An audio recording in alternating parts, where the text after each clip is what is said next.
feedbacking and assisting reading. The learning objectives.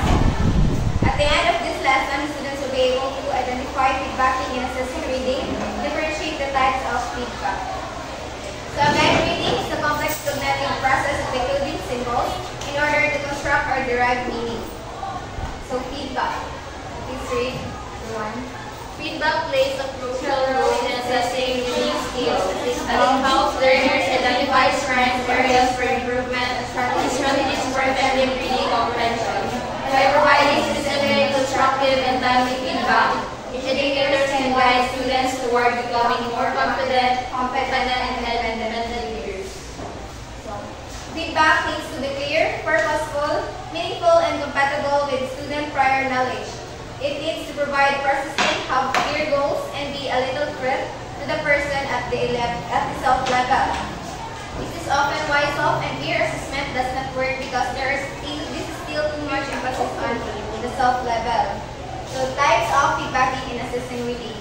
So first, we have corrective feedback. So this type of feedback is provided to help the reader identify and correct errors in their reading. For example, a teacher might point out a mispronounced word and ask the student to try again. So bantay mo if magbasa that, then mamali ka diba, i-correct sa teacher. Then next, we have positive feedback. This type of feedback is used to reinforce good reading habit and skills. For example, a teacher might praise a student for their accurate and fluent reading. So, in reading, kanagtagaan kita positive feedback if fluent ka or nakikita yung pagkakuan sa pagbasa. So next, we have questioning feedback. Please read.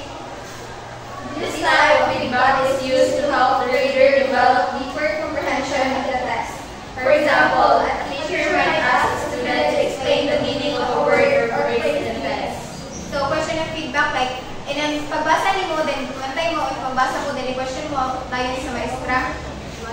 Next is evaluative feedback. So, this type of feedback is used to assess the overall effectiveness of the reader's performance. So, for example, a teacher might evaluate a student's reading comprehension based on their ability to answer questions about the text. So, kapatay mo, sa mga ay buhatag ko ng feedback ng maestro, evaluate kung sakto ba niyang answer or not. Then, wala na. Thank you. That should be all.